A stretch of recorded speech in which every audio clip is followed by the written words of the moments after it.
శుభోదయం మాస్టర్.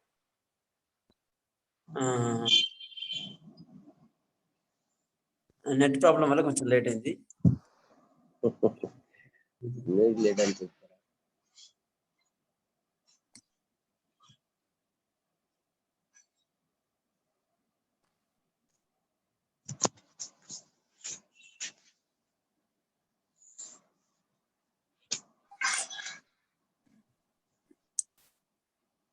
ఆచార్యమావాహయామి స్థాపయామి ఓజయామి కృష్ణమాచార్యమావాహయామి స్థాపయామి ఓజయామి అందరూ నిన్నే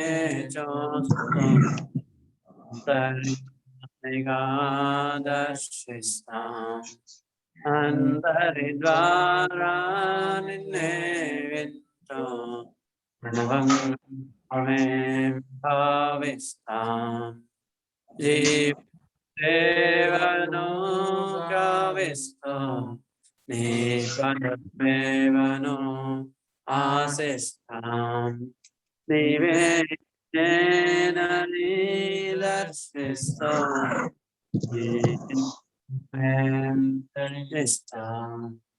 ఆచార్యమావాహయామి స్థాపయామి ఓజయామి కృష్ణమాచార్యమావాహయామి స్థాపయామి ఓజయామి.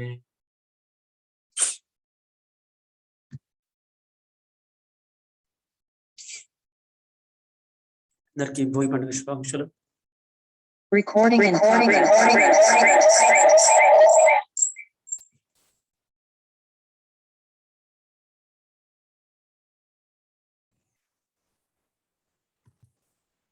Okay.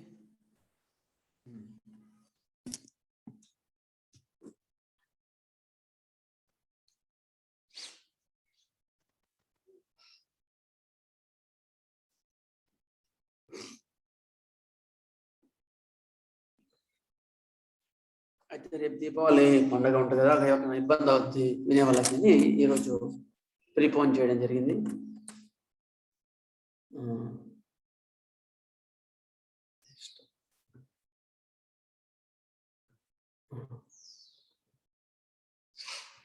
ఓకే, ఈరోజు మనం ఆర్గనాతో మనం యాక్టివ్స్గా ప్రారంభించుకుందాం.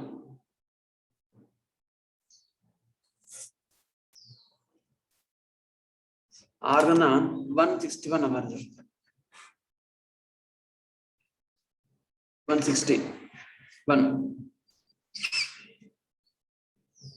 When I hear limit the so-called homeopathic intervention, or rather the primary action of the homeopathic medicine that seems to increase somewhat the symptoms of the original disease. Acute condition లో మనం ఇచ్చే medicine తర్వాత కొంచెం aggravation కనిపిస్తుంది. The first or few first hours, this is certainly true with respect to the disease of a more acute character of recent origin. ఈ మధ్య వచ్చిన తరుణ వ్యాధులలో acute disease లో it will come. It will in acute recent origin diseases, we can find after our medicine, after administration of our medicine, we will find slight aggravation of the original symptoms. This is called homeopathic aggravation. But where the medicines of long action have to combat a malady of considerable or very long standing disease lo appudu paristhiti enti ani cheptunnadu. Where no such apparent increase of the original disease ought to appear during the treatment, and it does not so appear if the accurately chosen medicine was given in proper small gradually high doses, even somewhat modified with renewed denomination. Such increase of the original symptoms of the chronic disease can appear only at the end of treatment, when the cure is almost or quite finished. acute conditions, in acute condition, the aggravation will appear after our administration of the right remedy, and it will be cured. In the chronic long-standing disease, what about that one? After administration of our medicine, dynamic medicine, homeopathic potentized medicine, there will not be no aggravation. There will be no aggravation. మరి aggravation రాకుండా మరి ఎట్లా అంటే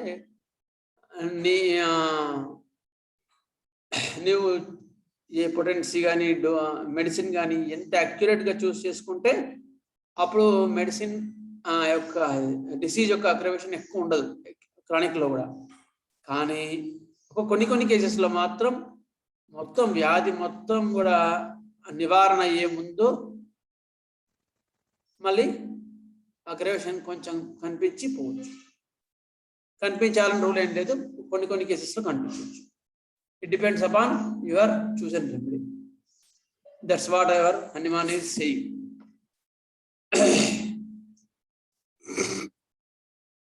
ఎట్టి సందర్భములలో సారూప్యోద్రేకం అనగా ఔషధం యొక్క ప్రాథమిక ప్రభావము, ఇది ఔషధ గుణమే కానీ ప్రాణశక్తి యొక్క ప్రతీకారము కాదు.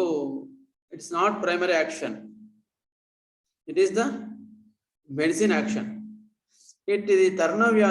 It is the primary action actually. Sorry.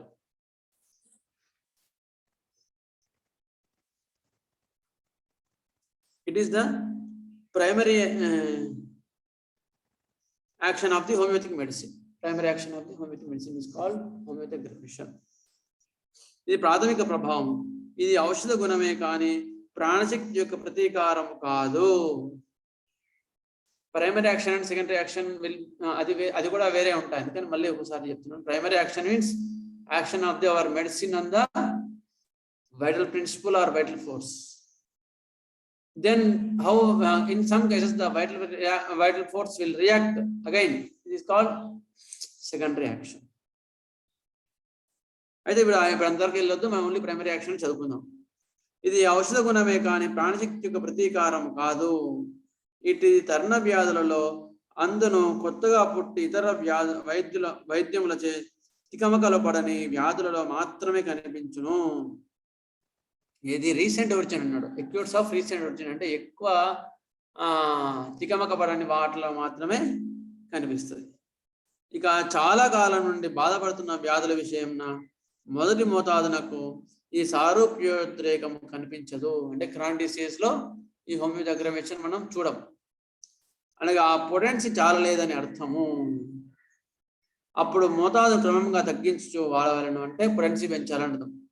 అనగా పొటెన్సీ క్రమంగా పెంచుతూ వాడవలను కదా, అంతే కదా మనం వాడేది. ఫస్ట్ 200 ఎగ్జాస్ట్ అయిన తర్వాత 1M ఎగ్జాస్ట్ అయిన తర్వాత 10M. ఎందుకు అట్లా? క్రమక్రమంగా డైనమేషన్ పెరుగుతూ వ్యాధిని డైనమిక్ పిల్లలు కూడా మనం క్లియర్ చేసుకుంటూ వస్తాం. దీర్ఘ వ్యాధులను ఇట్లా మోతాదులను తగ్గించు వాడగా చివరకు సారూప్యోద్రేకం కనిపించును. అది తరుణ వ్యాధుల ఎందువలే ప్రారంభ దశలో కనిపించగా నివారణము పూర్తి కావో సమయంలో కనిపించును. అయితే అగ్రవేషన్ అనేది క్రానిక్ డిసీజ్ లో మాత్రం ఎట్ ది ఎండింగ్ కనిపించవచ్చు అని చెప్తాం. అంటే this are all comes from treatment part, గుర్తుపెట్టుకోండి. అంటే మనము వీటిని ఫస్ట్ చదువుతున్న తర్వాత మళ్ళీ రోజు కూడా మధ్య చదువుకుంటుంటే దీని నుంచి ఒక కొత్త అర్థం వస్తుంది, మీరు అబ్జర్వ్ చేస్తారు. ఎక్యూట్ డిసీజెస్లోనేమో అగ్రవేషన్ వెంబడే వస్తుంది చదువుకున్నాం. క్రానిక్ డిసీజెస్లో మాత్రం వెంటనే అగ్రవేషన్ రాదు. అయితే కొన్ని కేసెస్లో మాత్రం అగ్రవేషన్ రాకుండా ఎట్లా తెలుస్తుంది మన రెమెడీ కరెక్ట్ అని? క్రానిక్ డిసీజ్లో ఎవరైనా చెప్తారా? కొన్ని కేసెస్లో మనకి after administration of our right remedy and right potency what symptoms may appear, seems to appear. బాధలు పై నుంచి కింద వరకు తగ్గుతుంటాయి. Exactly, good. బాధలు ఫస్ట్ తలనొప్పి తగ్గిన తర్వాత మోకాళ్ళ నొప్పి తగ్గుతుంటాయి. గుడ్. నెక్స్ట్ ఇంకా enter to circumference. Centre to circumference correct. ఇది హార్ట్ కానీ లంగ్స్ కానీ తగ్గిన తర్వాతనే కీళ్ళ నొప్పులు తగ్గుతాయి, చేతులు కాళ్ళు. ఇంకోటి From upward to downwards. About onwards centre to periphery reverse order of the appearing of the symptoms కదా. Reverse order of the appearing of the symptoms. ఈ మూడు, ఇది ఒకటి. ఇంకా కొన్ని కేసులోనేమో ఎట్లా తెలుస్తుంది అంటే అవర్ మెడిసిన్ తర్వాత వాడికి అంతకుముందు లేని ఎనర్జీ అప్పుడు వస్తుంది. చెప్పినారు ఎవరో కిషోర్ గారు, అంతకుముందు లేని ఎనర్జీ ఇప్పుడు వస్తుంది. అయిన తర్వాత కొన్ని కేసెస్లో ఏమో లైట్ టెంపరేచర్ ఎక్కువ అవుతుంది. లైట్ టెంపరేచర్ ఎక్కువ. ఇంకొన్ని కేసెస్లోనేమో లైట్గా డయేరియా వస్తుంది. మరి మనం ఎట్లా గుర్తుపట్టాలా? మోషన్సా ఇవి క్యూరింగ్ మోషన్సా కాదా, అగ్రవేషనా కాదా? క్రానిక్ కేసెస్ ఎట్లా గుర్తుపట్టాలి అంటే మామూలు మోషన్స్లో కానీ మామూలు ఫీవర్లో కానీ వాడు రోగి వీక్ అవుతాడు, నీరసం వస్తుంది. కానీ ఇందులో మాత్రం అట్లా ఉండదు. ఇందులో అగ్రవేషన్ ఉండదు ఎక్కువ.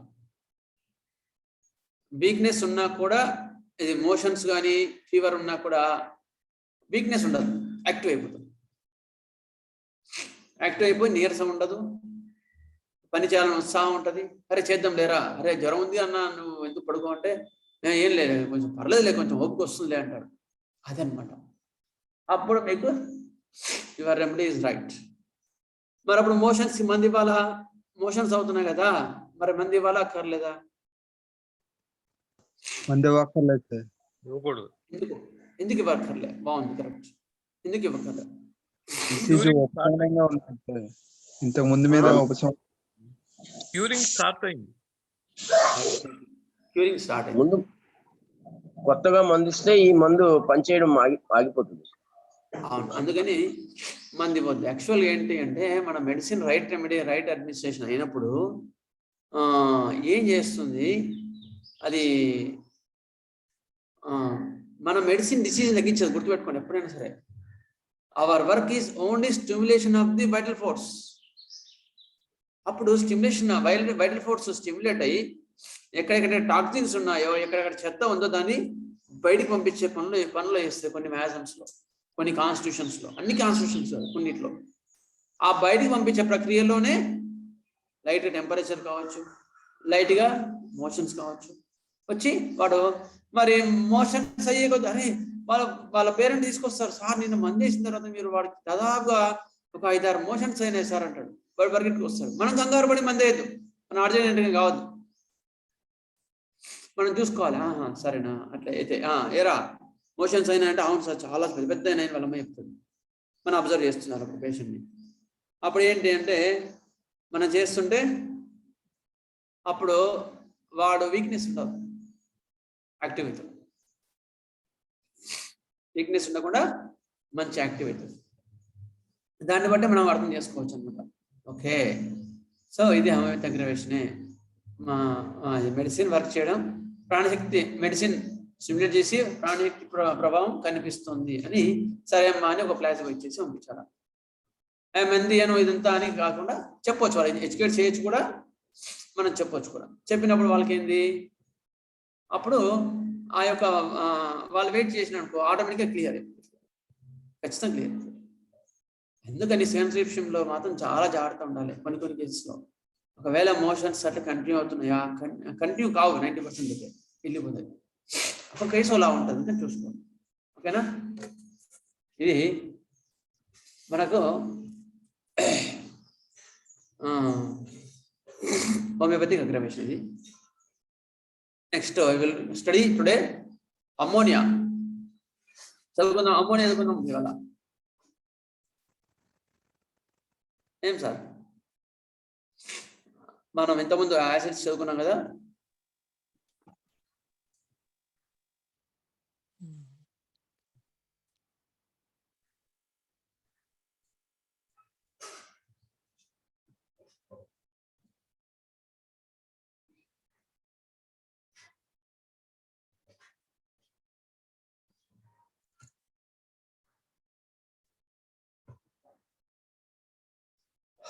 గిరి గారు కష్టపడి చాలా చక్కగా మనకు ఈ పీపీటీ తయారు చేసినారు, వారికి నమస్కారం.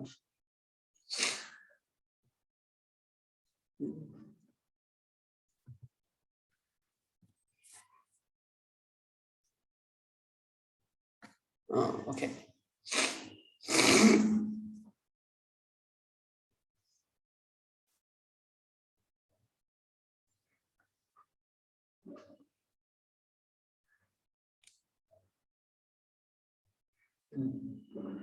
ఓకే. అమ్మోనియా, ముందు అమ్మోనియా అంటే ఏవి ఉంటాయి మనకి చెప్పండి. అమ్మోనియా కార్బ్,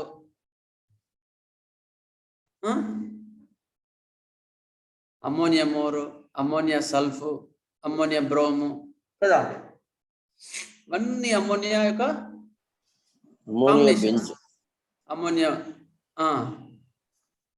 అమ్మోనియా క్లోరో కదా, అమ్మోనియా సల్ఫ్, అమ్మోనియా ఫాస్, ఇవన్నీ కూడా అమ్మోనియా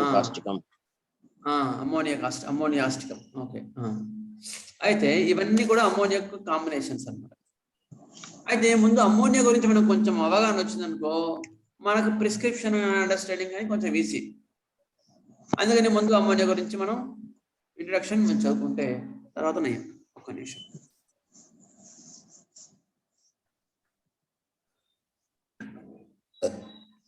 General theme is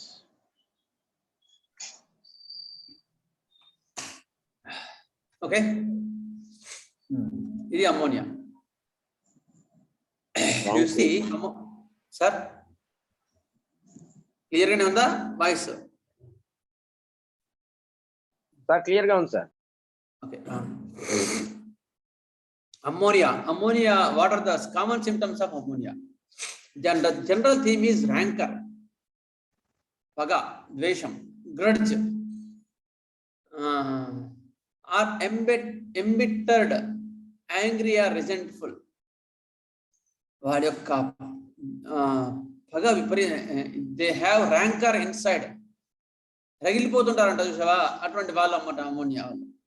రగిలిపోతుంటారు, లోపల పెట్టుకొని వాడికి ఎప్పుడు చూద్దామా అన్నట్టుంటారు. ద్వేషం, ఆ ద్వేషంతో పగతో వాళ్ళు ఉంటారు అమ్మోనియా వాళ్ళు. అంటే ఏ వేటికైనా సరే, ఏ సన్నివేశాన్ని సరే వాళ్ళు, ఒక సన్నివేశానికి వాళ్ళ రియాక్షన్ ఏంటి అంటే ద్వేషం లేదా పగ, ఇట్లా ఉంటారు. First is anger, aggravation or hate.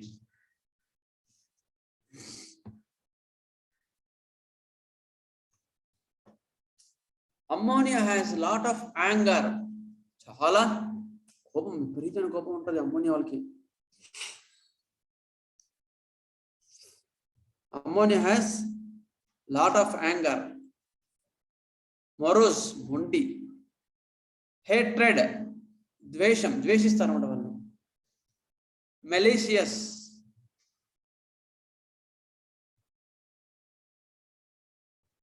Malicious అంటే మోసం ఎప్పుడు చేద్దామా అన్నట్టు ఉంటారు. ఎందుకు? వాడంటే కోపం, వాడంటే ద్వేషం. ఎందుకని వాడి టైం దొరికితే మోసం చేద్దాం. మనకు ఇటువంటి గ్రూప్లో ఉండే రెమెడీస్ చాలా ఉంటాయి. పగ, ద్వేషం అనేవి తక్కువ మనం లెక్కిస్తే గుర్తు వస్తుంది, కానీ చాలా ఉంటాయి రెమెడీస్, చూసుకోవాలి. Ammonia has lot of anger, morose, hatred and malicious. అంటే విపరీతమైన కోపము, మొండి, ద్వేషం చేయాలి. హెట్రెడ్ అంటే ద్వేషం, మెలీషియస్ మోసం చేయాలని బుద్ధి ఉంటుంది.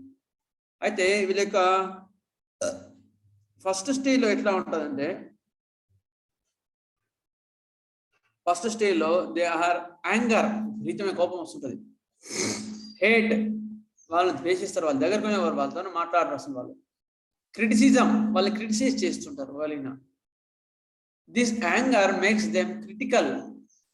ఆ కోపంతో వాడు ఏం చేస్తాడు, ప్రతి ఒక్క దానికి, ప్రతి ఒక్క విషయానికి కూడా పొడిచినట్లు మాట్లాడుతుంటారు. Critical.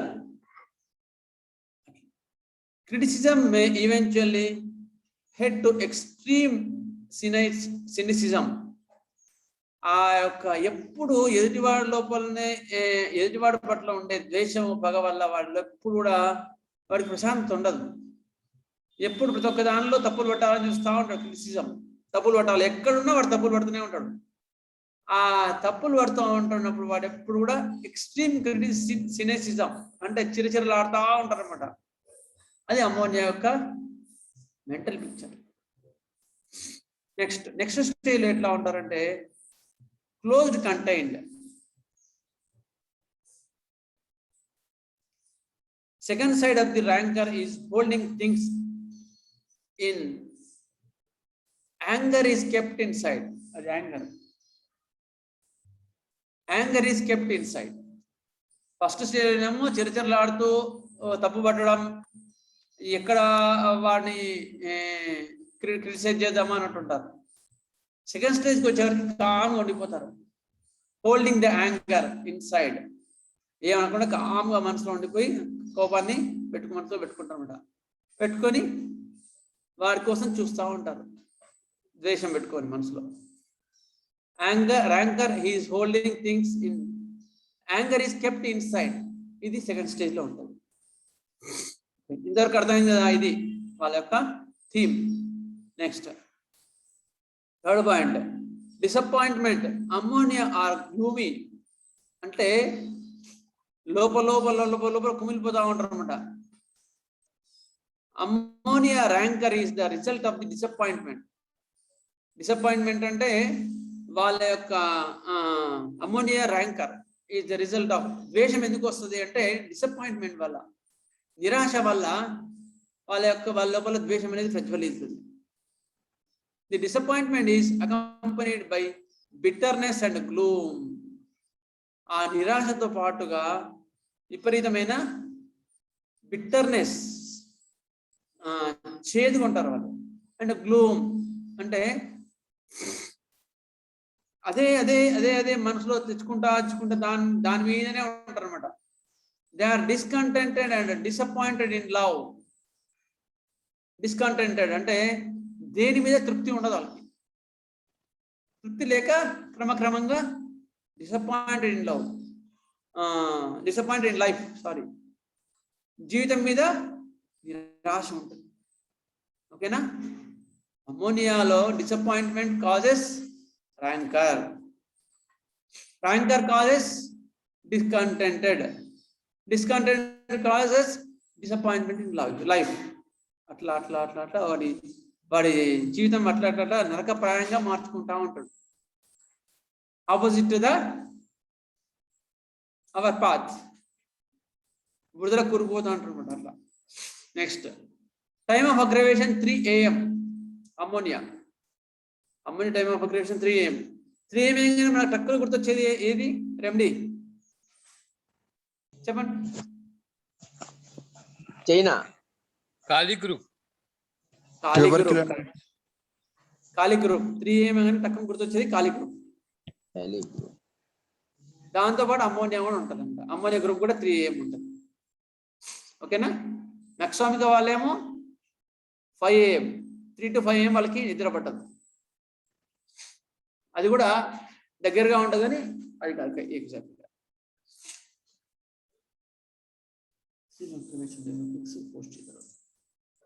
Next ammonia salts act on mucus membranes, produces inflammation. Mucus membranes మీద అమ్మోనియా సాల్ట్స్ ఇన్ఫ్లమేషన్ అంటే వాపును చేస్తాయంట. Inflammation of violent character, feeling of burning and rawness of mucus membranes.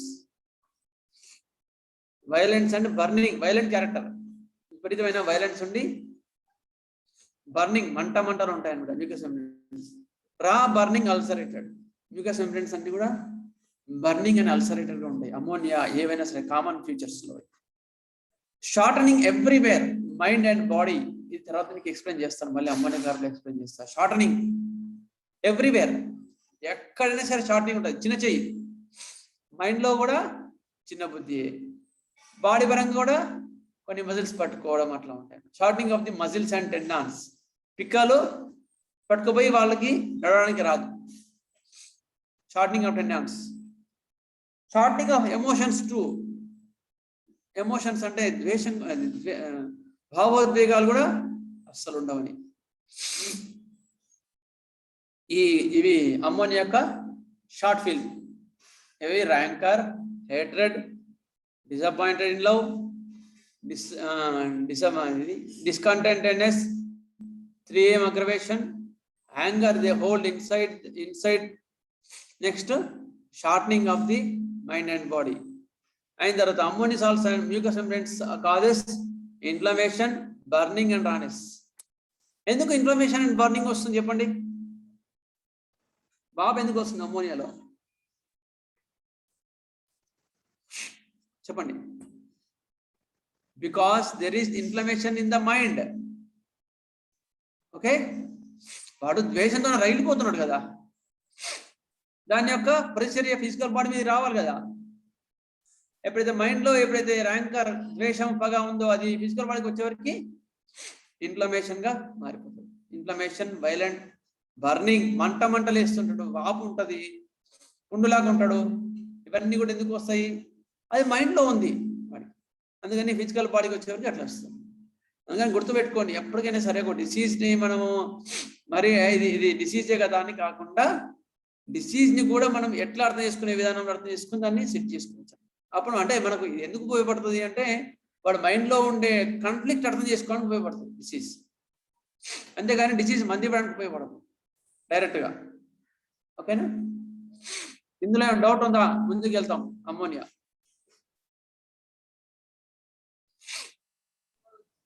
Sir last sentence లో ఫోర్త్ పాయింట్ లో feeling of burning rawness of అన్నారు ఏంటి sir? Raw mucous membranes. Sir okay, thank you. Mucous membranes. Okay, we'll go further now. Okay. Namaskar. Now we'll go for the ammonia carb.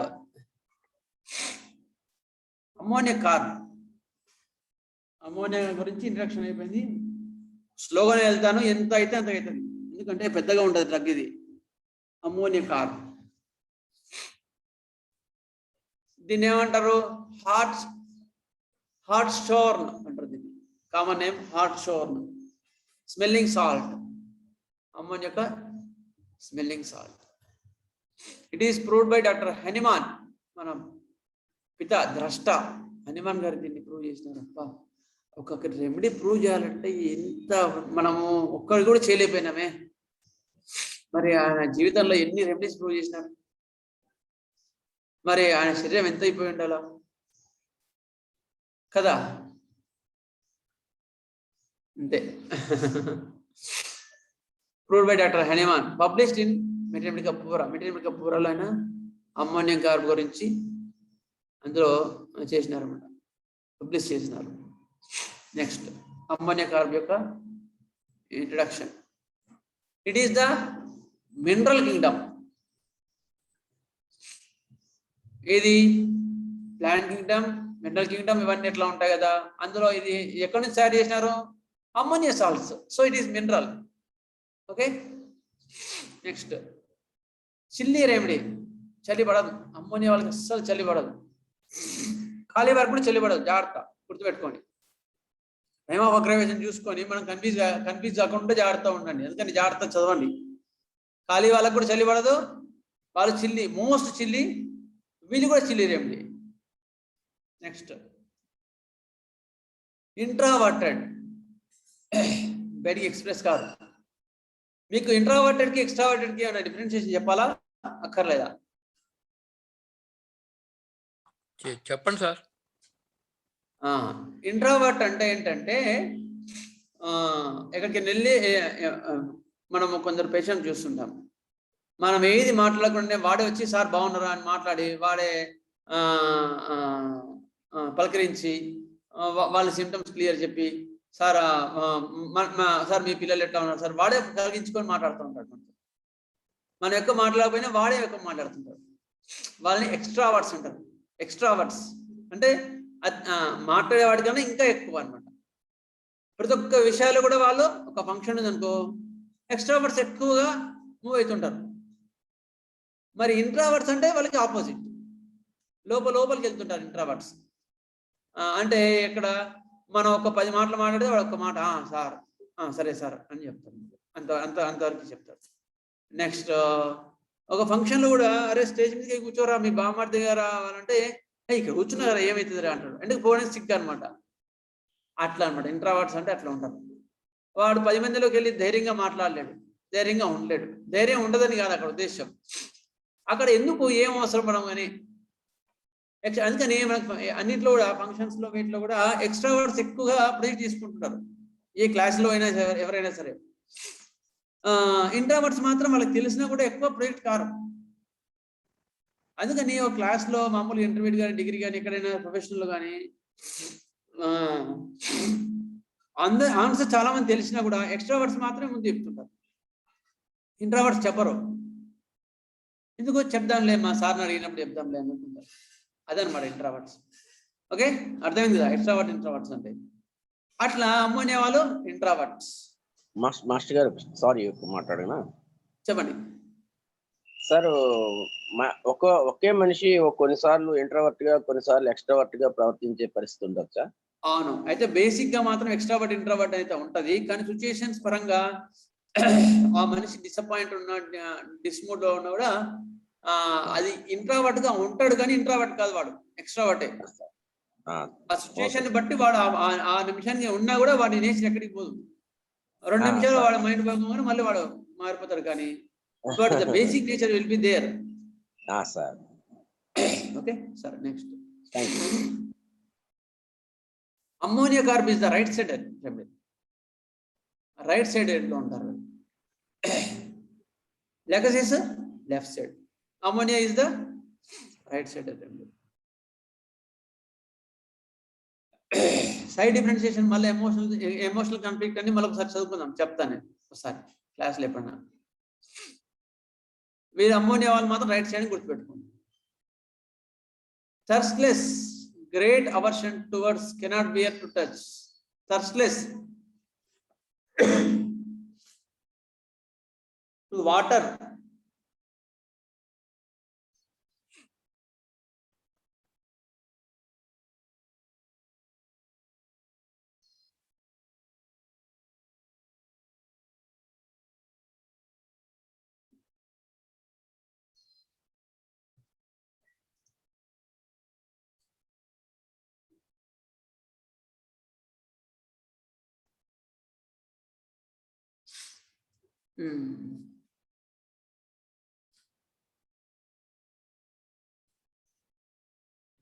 Okay, thirstless, దాహం అస్సలు ఉండదు. Great aversion to water, వాళ్ళకి నీళ్ళంటే అస్సలు ఇష్టం ఉండదు. Cannot bear to touch it, అసలు వాడు ముట్టుకోవాలంటే వాడు ఇష్టం ఉండదు. సల్ఫర్ లాగా అనిపిస్తారు వాడు ఒక్కోసారి, కానీ సల్ఫర్ ఎక్స్ట్రావర్ట్, వీడి ఇంట్రావర్ట్, గుర్తుపెట్టుకోండి. ఎందుకోసం అంటే ఎక్స్ట్రావర్ట్ ఇంట్రావర్ట్ ఇది కొన్ని రెమెడీస్ ని మనకు ఈజీగా దొరకడానికి పట్టుకొస్తాయి. ఇప్పుడు మనం ఎట్లా పట్టుకుంటామా సింప్లిమం అని కదా మనకు ముఖ్యం. ఇవన్నీ డిఫరెంట్ వేస్, ఒక్కొక్క షార్ట్ కట్ ని వాళ్ళ ఎక్స్పీరియన్స్ పరంగా మనకి ఇచ్చి ఉంటారు అనమాట. అన్నీ మనకి ఎంత వీలుంటే దాన్ని అండర్స్టాండ్ చేసుకుని మన వేలో మనం వెళ్ళిపోవాలా. వాటర్ అస్సలు ముట్టనియరు వీళ్ళు. Deep acting and constitutional remedy is a deep acting remedy, చాలా డీప్ యాక్టింగ్ అమ్మోనియా. ఎందుకో తెలుస్తూనే ఉంది కదా వాడి మైండ్ ఎక్కడ దాకా వెళ్తుందో. Constitutional remedy, it is the antipsoric remedy. యాంటీసిబిలిటీ కూడా వస్తుంది, కానీ ఎక్కువ మటుకు మన కెంట్ గారు ఇచ్చేది మాత్రం యాంటీసోరిక్ అని ఇచ్చినారు, అందుకని యాంటీసోరిక్ మాత్రం ఇవ్వడం జరిగింది. నెక్స్ట్, ఇది అమ్మోనియా గారి లక్షణాలు. Mental kingdom, thirstless, introverted, chilly remedy, right sided, ఇవి గుర్తుపెట్టుకోండి. Next, introduction. It is the long and deep acting remedy, చాలా లాంగ్ యాక్టింగ్ ఉంది and deep acting remedy. It is life-saving drug in dangerously ill patients suffering from consumptions, gangrenous conditions. ఇది Kent గారు ఇచ్చిన introduction గా నేను చెప్పడం జరిగింది. It is the life-saving drug and deep acting remedy. Consumptions అంటే TB అన్నమాట. టీబీ అటువంటి కేసెస్ లో చాలా ఏళ్ళ నుంచి సఫర్ అవుతూ అట్లా కుంగిపోతూ క్రమంగా గ్యాంగ్రీన్ కండిషన్ వచ్చిన వాళ్ళకు కూడా ఇది మంచి ammonia carbon. Tonsils and blood poisonings. Tonsillitis and blood poisonings. Blood poisoning లో septic condition లో చాలా మంచి మంది. నెక్స్ట్ కోర్, దీని యొక్క లోపల తత్వం ఏది? అమ్మోనియా కార్బన్ యొక్క తత్వం ఏంటి అంటే బిట్టర్నెస్ అండ్ రిజెంట్మెంట్. చేదు ఉంటారు వీళ్ళు, సాఫ్ట్ కాదు. ఇగ్నిషియా కాదు, ఇగ్నిషియా గుడ్ బాయ్, సిలీషియా గుడ్ బాయ్, ఇలా అట్లా కాదు. బిట్టర్నెస్, లోపల మొత్తం చేదు పెట్టుకొని ఉంటారు, ఒక చేదు. రిజెంట్మెంట్, ప్రతీకారం. ఆ చేదు లోపల పెట్టుకొని ఎప్పుడు వాడిని గురించి ప్రతీకారం తీసుకుందామా అన్నట్టుంటారు. అవునా లేదా? కొన్ని సినిమాలో విలన్స్ చూస్తుంటాం, మైండ్లో పెట్టుకొని వాడికి ఎప్పుడు ప్రతీకారం తీసుకుందామా అని చూస్తుంటారు అన్నమాట. అటువంటి వాళ్ళు ammonia carbon. They have lot of bitter and resentment inside because they always think of bad things done to them and express this by doing malicious and censorious and abusive. నువ్వు అరే పొద్దుగా లేచి మంచిగా వాకింగ్కి వెళ్ళరా అని చెప్పినా కూడా, చూసావా నేను పడుకుంటే మరి చూడబుద్ధి తెచ్చలేదు అంటాడు. అట్లా అర్థం చేసుకుంటాడు అమ్మోనియా. ఆల్వేస్ తీస్ ద నెగిటివ్ సైడ్ అని వాడు ఒకవేళ అనలేకపోయింది అనుకో, మైండ్లో పెట్టుకుంటాడు. చూసినావా నేను పడుకుంటే చూడలేక ఇట్లా మాట్లాడుతుంది మా అక్క లేదా మా చెల్లెలు, ఇట్లా మాట్లాడుతుంది కనుక నేను కూడా చూస్తా. నేను అవసరం ఉన్నప్పుడు నేను పెట్టుకుని వాళ్ళకు నాకు టైం రాదా అప్పుడు నేను చెప్తా. అట్లా ఉంటారు అన్నమాట. They always think negative side of the situation. Always think of bad things done to them అని. నాకు ఇట్లా చేసిండ్రు, నన్ను చూసిన పొద్దుగా లేపినారు, వండుకొని వెళ్ళలేదు. వాళ్ళ ఉద్దేశం ఏంది? వీడు పొద్దుగా లేచి వాకింగ్ చేసి కొంచెం యాక్టివ్ అవుతారని వాళ్ళ ఉద్దేశం. Express this by doing malicious. మోసం ఎప్పుడు చేద్దామా అని రెడీగా ఉంటారు. సెన్సోరియస్, తప్పులు పడుతూ ఉంటారు మళ్ళీ వాళ్ళ మీద. సరే అని ఆ ఆవేశం, ఆ రిజెంట్మెంట్ అంటే ఆ ప్రతీకారము, ఆ చేదు మనసులో పెట్టుకొని ఊరుకుంటారా అంటే సిచ్యుయేషన్ వచ్చినప్పుడల్లా దెప్పుడు వస్తుంటారు వాళ్ళు. అబ్యూజివ్, తిడుతుంటారు. చూసినావా నువ్వు అట్లా చేసినావు, ఇట్లా చేసినావు, చూసినావా ఇదేనా అని మనసులో పెట్టుకొని మాట్లాడుతుంటారు అనమాట. మనకు అర్థమవుతుంటది అప్పుడే. మనసులో పెట్టుకొని తిడుతుంటారు, మనసులో పెట్టుకొని మాట్లాడుతుంటారని. అదే ఓకే. ఇది అమ్మోనియా కోర్. అమ్మోనియాలో మొత్తంలో మనకు కనిపించే కోర్ అనమాట. నెక్స్ట్ ఒక నిమిషం.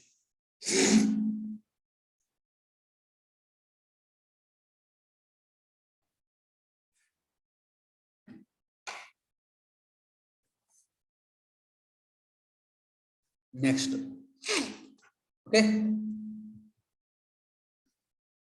Ammonia carbon constitution. They are extremely robust children but poor learners. మంచి దృఢంగా ఉంటారు అమ్మోనియా కార్బన్.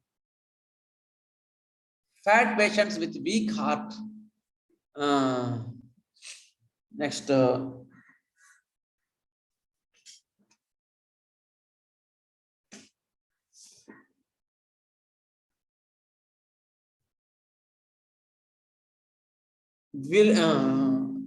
ఇది వీజింగ్. అది వీజింగ్ అండ్ సఫోకేటివ్ ఫీలింగ్ అంటే ఏవి?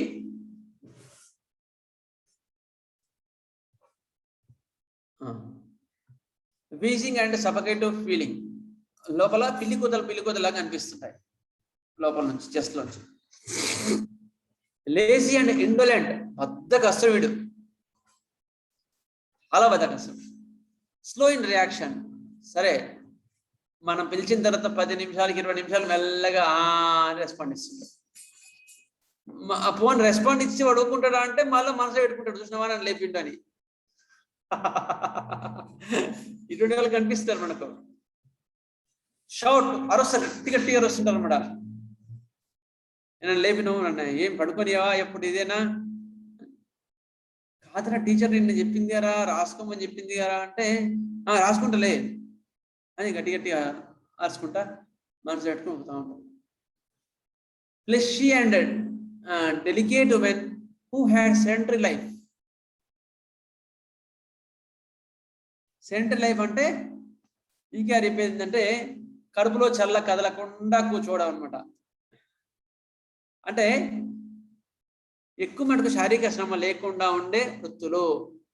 ఉదయం నుంచి రాత్రి వరకు కూర్చొని ఉండే వృత్తులు, డాక్టర్ కానీ ఇలాంటి వాళ్ళందరూ కూడా సెడెంటరీ లైఫ్స్. ఆఫీస్లో మేనేజర్ కానీ, బ్యాంక్ ఎంప్లాయీస్, వీళ్ళందరూ కూడా సెడెంటరీ లైఫ్స్, అంటే కూర్చొని పని చేస్తూ ఉంటారు అనమాట. కూర్చొని పని చేసే వాళ్ళు ఎక్కువగా.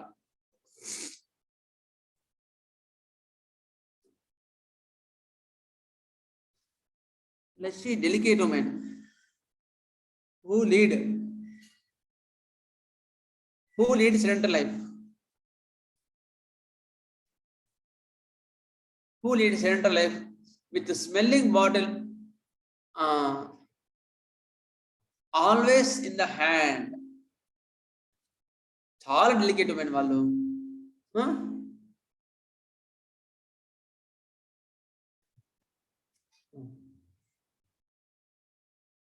Okay, always smelling bottle always in the hand. ఎప్పుడు కూడా అంత సెన్సిటివ్ కదా వాళ్ళు. అందుకని ఒక స్మెల్లింగ్ బాటిల్ అంటే స్మెల్ వచ్చేది అమ్మోనియా బాటిల్ అనేటువంటి బాటిల్ పట్టుకుంటారంట వీళ్ళు ఎప్పుడు కూడా. ఎందుకు పట్టుకుంటారు అంటే ఏమైనా ఫిట్స్ లాంటి అని ఏమైనా వస్తే ఆ స్మెల్ ప్రివెంట్ చేస్తుందని పట్టుకుంటారు. అంత డెలికేట్గా ఉంటారు అనమాట వాళ్ళు. Fleshy and delicate women. Delicate అంటే ఇగ్నిషియల్ డెలికేట్ కాదు, ఇక్కడ సెన్సిటివ్ అనమాట. ఇక్కడ అంటే రియాక్షన్ చాలా ఉంటుంది అనమాట. అట్లా డెలికేట్ అంటే. Who lead sedentary life with a smelling bottle always in the hand. Stout women always tired sweaty. ఎప్పుడు అలసిపోయే ఉంటారు అనమాట వీళ్ళు. గుర్తుపెట్టుకోండి, చాలా ఇది కూడా ఎంట్రీ పాయింట్ అమ్మోనియా గారికి. Stout women.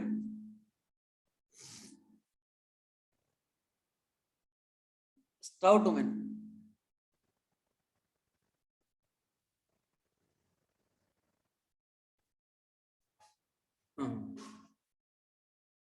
Stout women always tired and sweaty. ఎప్పుడు అలసిపోయినట్టుగా ఉంటారు, చెమటలు వస్తూ ఉంటాయి వాళ్ళకి. అట్లా ఉండే ఆడవాళ్ళు. Cold easily, sweaty easily. Stout women always tired and sweaty. Cold easily. చెమటది త్వరగా జలుబు వచ్చేస్తుంది, చలి తట్టుకోలేరు. ఇంతకుముందు చెప్పాను కదా, ammonia group is cold remedy, cold easily. Next haemorrhagic diathesis. వాళ్ళు హెమరేజిక్ డయాసిస్. నెక్స్ట్ ఇది హెమరేజిక్ డయాసిస్ అంటే రక్తస్రావాలు ఎక్కువ ఉంటాయి అన్నమాట వాళ్ళ లోపల. అటువంటి కాన్స్టిట్యూషన్స్. ఓకే, అర్థమైందా? వీళ్ళు చాలా దృఢంగా ఉంటారు. పూర్ లెర్నర్స్ అంటే చదువులో వీక్ ఉంటారు అన్నమాట. చదువు అంటే ఏ ఎడ్యుకేషన్ అయినా వీకే ఉంటారు అన్నమాట. నెక్స్ట్ వీజింగ్, పిల్లి కూతలు ఉంటాయి.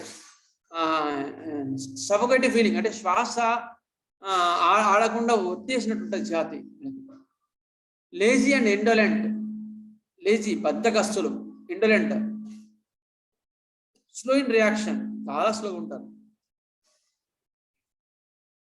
Stout and fleshy delicate women who lead sedentary life with a smelling bottle always in the hand.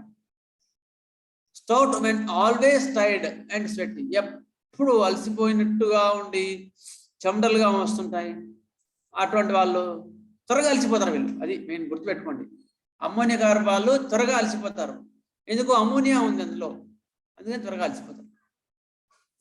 Cold easily. Haemorrhagic diocese, రక్త ప్రసరణ, అవి ఎక్కువగా ఉంటాయి అన్నమాట. Next clinicals. Asthma of old people. Asthma వృద్ధులలో ఎక్కువ కనిపించే ఆస్మాలు కూడా చాలా ముఖ్యమైన ఇది అనమాట. హెమరేజెస్, రక్తస్రావాలు. హార్ట్ ఎఫెక్షన్స్, హార్ట్ అటాక్స్ లో ఇవి చాలా మంచి మందు, చాలా మంచి మందు. ఎందుకనేది మళ్ళీ చెప్పుకుంటాం మన లాస్ట్లో. ఎందుకు? Grudge inside. గుర్తుపెట్టుకోండి, వాడు పగ మొత్తం హార్ట్ లో పెట్టుకున్నాడు, ప్రేమను పెట్టుకోలేదు హార్ట్ లో. అందుకని హార్ట్ లో ఎప్పుడైతే గ్రడ్జ్, విద్వేషాన్ని ఆయన పెట్టుకున్నాడో అది ఎప్పుడైనా బర్స్ట్ కావచ్చు. అదే ప్రేమను పెట్టుకుంటే అట్లా కాదు. అందుకని వీటికి మాత్రం హార్ట్ అటాక్స్ ఎక్కువ అమ్మోనియా కార్బన్లో. మైండ్కి ఫిజికల్ బాడీకి చాలా దగ్గర సంబంధం ఉంటుంది. మైండ్ యొక్క ఇంప్రెషనే దాని యొక్క ఇప్పుడు ఇది ఒక విగ్రహం యొక్క మూస ఉంటే విగ్రహం ఎట్లా తయారవుతుందో మైండ్ యొక్క థాట్స్ నుంచి ఫిజికల్ బాడీ ఎప్పుడు ఎరైజ్ అవుతా ఉంటుంది అనమాట. మన థాట్స్ ఎప్పుడైతే, అందుకని ఇంతకుముందు అన్నాడు సార్ ఒక్కోసారి ఎక్స్ట్రావర్ట్ గాను ఇంట్రావర్ట్ గాను అంటారంటే వాడి మైండ్ లో థాట్స్ ని బట్టి ఎప్పుడు అరైజ్ అవుతా ఉంటుంది అనమాట. వాడు అప్పుడు డల్గా ఉన్నాడు అనుకో ఇంట్రావర్ట్ అయిపోతాడు, మంచి యాక్టివ్ అని అనుకో ఎక్స్ట్రావర్ట్ అయిపోతాడు. అది ఆ సిచ్యుయేషనల్, కానీ బేసిక్ నేచర్ మాత్రం అట్లే ఉంటుంది. అయితే వీటి హార్ట్ ఎఫెక్షన్స్ ఎందుకు వస్తాయంటే ఎక్కువ మటుకు గ్రడ్జ్, ఫీమేల్ జెనిటాలియా, స్త్రీ జెనిటాలియాల మీద మెన్సెస్, లుకోరియా, కుసుమ, ఋతుస్రావం సంబంధించిన బాధలు, ఎపిస్టాక్సిస్, ముక్కు నుంచి రక్తం కారడం, ఎక్కడి నుంచైనా రక్తస్రావాలు ఎక్కువ వీడికి. అయితే ముక్కు నుంచి ఎందుకు ఎక్కువ కారుతాయంటే ముక్కులో చాలా డెడికేట్గా ఉండే మ్యూకస్ మెంబ్రేన్స్ ఉంటాయన్నమాట. దాన్ని లిటిల్స్ ఏరియా అంటారు అనమాట ముక్కులో ఇక్కడ ఉండేది. అందుకని ఆల్రెడీ వీడి హెమరేజిక్ టెండెన్సీ, అయితే రక్తస్రావాలు ఎక్కువ వచ్చే టెండెన్సీ. అందుకని ఇట్లా ముట్టుకోమని వెంబడే బ్లడ్ కారుస్తుంది. అందుకని ఎపిస్టాక్సిస్ ఎక్కువ వీళ్ళకి. సివిఎస్ అంటే కార్డియోవాస్కులర్ సిస్టమ్, గుండె మరియు రక్త ప్రసరణ వ్యవస్థ. జిఐటి అంటే గ్యాస్ట్రో ఇంటెస్టినల్ ట్రాక్ట్, జీర్ణాశయ వ్యవస్థ, అది కూడా చాలా ఎఫెక్ట్ చూపిస్తుంది.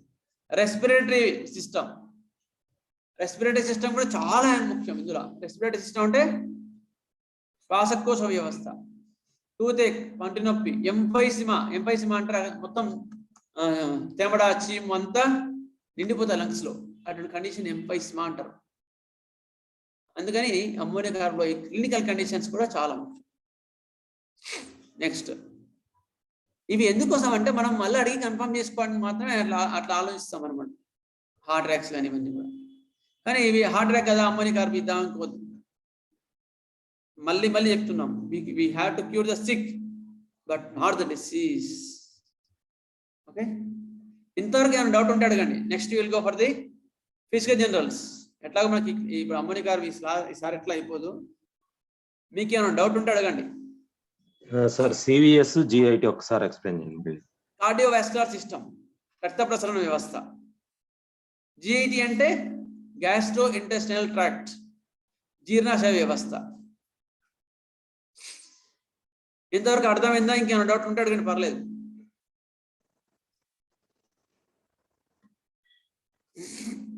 ఎంపైసిమా అంటే లంగ్స్ లో చీము తెమడ పట్టడాన్ని ఎంపైసిమా అంటారు. ఓకే మాస్టర్ నమస్తే సార్. ఇప్పుడు ఈ గ్రడ్జెస్ ఇలాంటివి ఎక్కువ ఫామ్ లో ఉంచుకుంటున్నారు అనుకోండి, అనే వాళ్ళకి అమ్మోనియం కార్బన్ సరిపోతుంది అంటారు కదా సార్. చూసుకోవాలి, మిగతా సిమ్టమ్స్ అన్ని మ్యాచ్ చేసుకోవాలి. అవును సార్. అయితే సార్ వాళ్ళకి ఒక ఎక్కువ కాలం ఉన్నదంటే ఏజ్ ఒక 55, 60 ఉన్నాయి అనుకోండి, వాళ్ళకి పనిచేస్తాయి sir. Ammonia carbon mostly indicated in the old ages only. అంటే ఓల్డ్ కాదు, ఓల్డ్ ఏజ్ లో ఎక్కువ ఇండికేట్ అవుతుంటది అమ్మోనియా కార్బన్. అంటే ఎక్కువ ఏజ్ అయినా పనిచేస్తాయి సార్ వాళ్ళకి చాలా బాగా పనిచేస్తుంది. ఈవెన్ నేను చెప్తాను, కేసు చెప్పినట్టు చెప్తాను నేను. కనీసం ఇట్లా ముగ్గురు కలిసి ఎత్తుకొచ్చారు ఒక ఆమెని, నడవడానికి పరిస్థితులు ఏముండే. అమ్మోనియా కార్బన్ 31 డోస్ వేస్తే క్లినిక్ నుంచి ఆమె లేచి వెళ్ళిపోయింది తెలుసా. అటువంటి కండిషన్ లో ప్రాణాలను ఇస్తుంది అమ్మోనియా కార్బన్. గుర్తుపెట్టుకోండి, లైఫ్ సేవింగ్ డ్రగ్ అన్నాడు తింటాం. ఎందుకో అంటే ఇప్పుడు మీరు చెప్తూ ఉన్నప్పుడు కొంతమంది మనకి కనిపిస్తున్నట్టు అనిపిస్తారు సార్, మాకు పరిచయం ఉన్న వాళ్ళు. ఇందులో మైండ్ సెట్ లో ఉన్నాయి సార్. అంటే మైండ్ సెట్ లో వాళ్ళకి కనిపిస్తున్నాయి, మిగిలిన బేబీ కనపడలేదు. సరే వదిలేండి. అయితే ఎప్పుడైనా సరే మన ముందుకు పేషెంట్ వచ్చినప్పుడు మనము టోటాలిటీ ఆఫ్ సిమ్టమ్స్ మీదనే వెళ్ళాలి. గుర్తుపెట్టుకోండి, ఒక సిమ్టమ్ మీదనో ఒకదాని మీదనో ఎప్పుడు పోకండి. అలాగే బట్టి సరేనా? ఓకే, సరే. కన్క్లూజన్ కి వచ్చేయకూడదు. అలాగే మరి ఎట్లా చేశారు సార్ అది? సార్ ఎట్లా ఐడెంటిఫై చేశారు అమ్మోనియం కార్బన్? చెప్తాను నేను, అవన్నీ చెప్తాను. ఇంకా ముందుకు వెళ్ళేదమ్మా, ఇంట్రడక్షన్ లోనే ఉన్నాం, ఇంకా ముందుకు వెళ్ళే లేదండి. అంటే ఇందులో మైండ్ సిమ్టమ్స్ మాత్రమే అందులో అతనికి వస్తున్నాయి అని నేను అన్నాను అంతే. ఐడెంటిఫై చెప్తాను. అందుకని చెప్తాను, ఇంకా ముందు చదువుకోలే, అందుకని ఇంట్రడక్షన్ లో ఉన్నాం. మనిషి ముఖం చూసాం అంతే. Okay sir, thank you. Next ఇవి ammonia carbon introduction. Mineral kingdom, right sided, chilly remedy, thirstless, aversion to water. ఇది మళ్ళీ మళ్ళీ ఎందుకు చెప్పుకుంటే చాలా ముఖ్యం అనమాట. దే ఆర్ హిస్టరీ, అది ఇవన్నీ కూడా కోర్, బిట్టర్ అండ్ రిజెంట్ఫుల్నెస్, పగ, అవన్నీ కూడా ఉంటాయి, ద్వేషం. Next physical generals. Mental symptoms ఎంత ముఖ్యమో ఫిజికల్ జనరల్స్ అంత ముఖ్యం, గుర్తుపెట్టుకోండి, చాలా చాలా ముఖ్యం physical generals. They are most first and foremost physical general is hemorrhagic tendency. Hemorrhagic tendency. This drug has marked action on the blood. This drug has marked action on the blood. Blood becomes dark, black, watery. Blood మొత్తం కూడా దీని రక్త ప్రసరణ వ్యవస్థ మీద దీనికి చాలా మంచి పట్టు ఉంటుంది. అమ్మోనియా గ్రూప్, అమ్మోనియాలో రక్త ప్రసరణ వ్యవస్థలో దాని లక్షణాల మీద చాలా మంచి పనిచేస్తుంది అనమాట. And blood becomes dark and black, watery. Blood కూడా ఎట్లా అయిపోతుంది? నల్లగా అయిపోతుంది. నల్లగా అయిపోయి నీరుగా ఉంటుంది. నాన్ కోగులబుల్, రక్తం గడ్డగట్టదు వీడికి. ఎందుకో? రక్తం గడ్డగట్టకుండా అది స్రవిస్తూనే ఉంటుంది నల్లగా. అటువంటి రక్తస్రావాలు అమ్మోనియాలో ఈ 4-5 వర్డ్స్ గుర్తుపెట్టుకోండి. Dark, black, watery, non coagulable, offensive blood. ఈ 5 వర్డ్స్ ఖచ్చితంగా అమ్మోనియాలోనే మోస్ట్లీ ఉంటాయి. Bleeding will be offensive, dark, black, watery, non coagulable. అంటే గడ్డ కట్టదు మేడం, రక్తం త్వరగా గడ్డ కట్టదు. రక్తస్రావం జరుగుతూనే ఉంటది. ఎందుకు జరుగుతుంది అంటే గడ్డ కట్టట్లేదు, గడ్డగట్టే శక్తి అందులో లోపించింది బాడీలో. Offensive blood.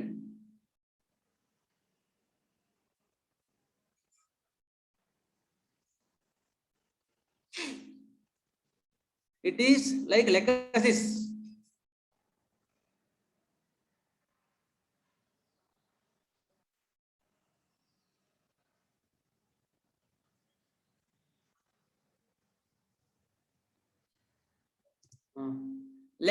లెక్సిస్ కూడా అంతే కదా.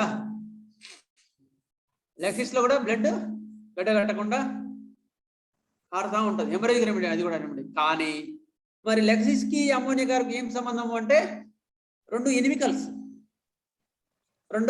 అంటే ఒకదానికోటి పడవు, శత్రుత్వం. గుర్తుపెట్టుకోవాలి. Inimical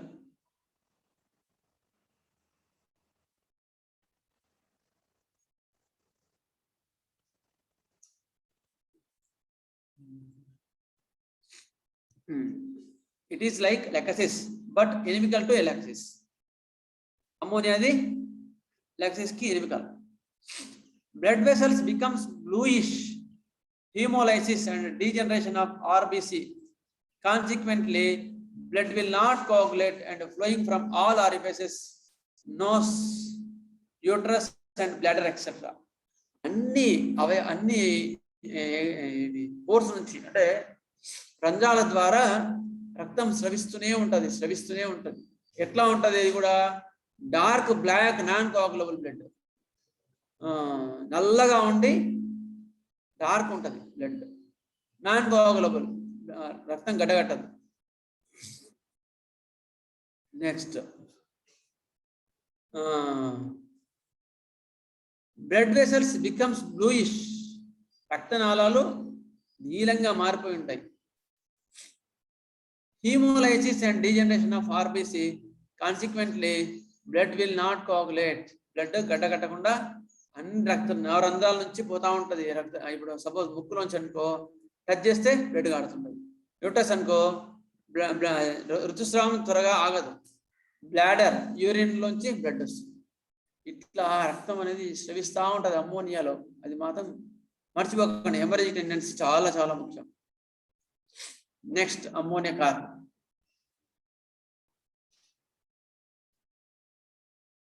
లివిడిటీ, weakness and drowsiness. విపరీతమైన నీరసము, నిస్త్రాణ, బద్ధకం. డ్రౌజినెస్ అంటే మత్తుగా ఉంటారు. ఎందుకు? వాడు సర్క్యులేషన్ కూడా స్లగ్గిష్ ఉంది. అంటే స్లగ్గిష్ సర్క్యులేషన్ అంటే మందకొడిగా ఉంటుంది రక్త ప్రసరణ వ్యవస్థ ఇక్కడ. అందుకని వీడు కూడా త్వరగా వీడికి యాక్టివ్ ఉండడు. ఎప్పుడు కూడా అమ్మోనియా కార్బాలు యాక్టివ్ కాదు, ప్యాసివ్గా ఉంటారు. అంటే చెప్పను కదా ఇంట్రావర్ట్స్ అని వాళ్ళు. అందుకని ఇంట్రావర్ట్స్ ఎట్లా ఉంటారు, మనుషులు కూడా చాలా నీరసము నిస్త్రాణగా అట్లా అబ్బో అన్నట్టు ఉంటారు. ఆర్సికాలం లాగా ఉంటారు. ఆర్సికాలం వాళ్ళు ఎట్లా ఉంటారు? They are will be very active. ఇట్లా గుర్రం ఎట్లా ఉంటుంది అట్లా ఉంటారు ఆర్సికాలం వాళ్ళు. నిద్రపోరు సరిగ్గా, అంటే అంత అలర్ట్గా ఉంటారు వాళ్ళు ఆర్సికాలం వాళ్ళు. అమ్మోనియా వాళ్ళు అట్లా ఉంటారు, ఆపోజిట్ అనమాట. వీక్నెస్ అండ్ డ్రౌజినెస్, మత్తు. అరే ఏరా ఇంతకుముందే లేపిన గారు స్నానానికి అంటే వస్తున్నా కదా అంటారు. వైటాలిటీ బికమ్స్ లో and there is lack of reaction.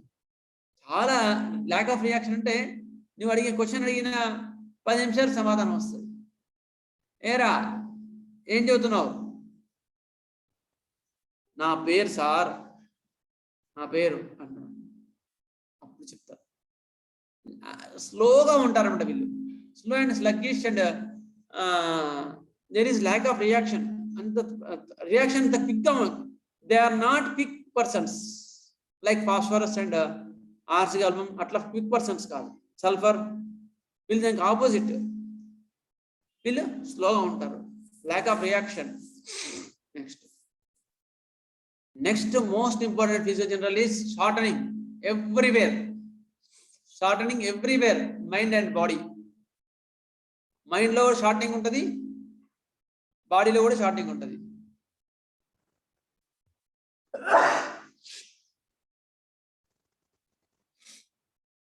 Shortening of the muscles and tendons, shortening of the emotions, shortening of the success, shortening of intellect, shortening of the relations, bondages, etc. అన్నిట్లో కూడా shorting ఉంటారు. దానికి అంటే పొట్టి చేతి, అన్నిట్లో పొట్టి చేతి గుర్తుపెట్టుకోండి. మైండ్లో ఫస్ట్ చదువుకుందాం. మైండ్లో పొట్టి చేతి అంటే ఏంది? చిన్న చేయి అంటారు. అమ్మా ఇవే చిన్న చేయి అమ్మా అంటే పిసినారుతనం అని పిసినారు ఉంటారు. ఎమోషన్స్ కూడా తక్కువే ఉంటాయి, చాలా తక్కువ ఉంటాయి ఎమోషన్స్.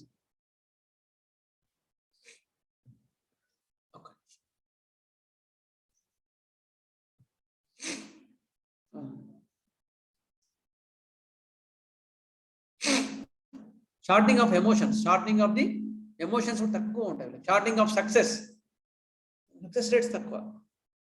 షార్టింగ్ ఆఫ్ ఇంటలెక్ట్ అవన్నీ కూడా ఫిజికల్ జనరల్స్. ఫిజికల్ బాడీకి వచ్చేవారికి పిక్కలు పట్టేసినట్టుండి, కాలు కూర్చోగా ఉండి చిన్నగా ఉండి ఫాస్ట్ నడవలేదు. షార్టనింగ్ ఫిజికల్ బాడీ కూడా అట్లే ఉంటుంది. దీనికి ఎగ్జాంపుల్గా మా ప్రఫుల్ సార్, డాక్టర్ ప్రఫుల్ విజయకర్ గారు ఒక ఫేమస్ ఇంటర్నేషనల్ ప్లేయర్ అనమాట, క్రికెట్ ప్లేయరు. పిక్క కండరాలతో పట్టేసి నడవలేకపోతున్నాడు.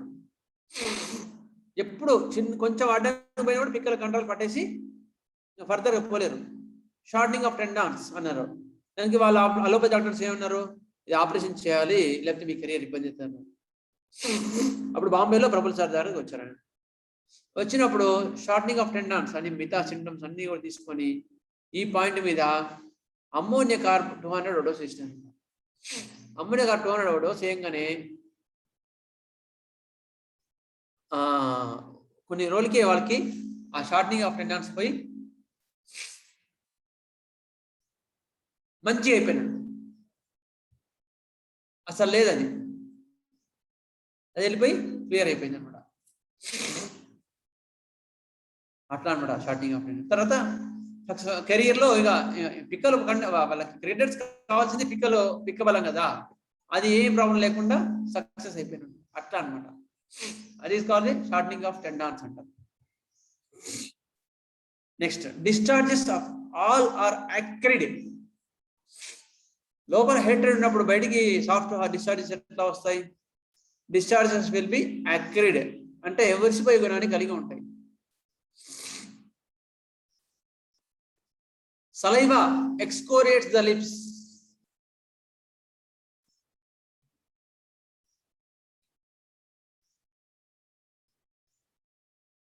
Saliva excoriates the lips, causes cracks. ఏ స్రావాలు కూడా, ఏ స్రావాలైనా సరే ఒరిసిపోయే గుణాన్ని కలిగి ఉంటాయి. చాలా చాలా ఇంపార్టెంట్ పాయింట్ ఇది కూడా.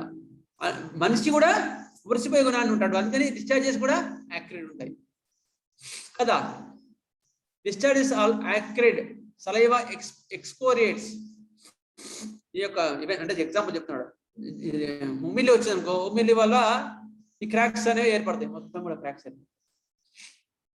I discharges stool, eye discharges కళ్ళకెళ్ళి నీరు కూడా క్రాక్స్ ఏర్పడతాయి.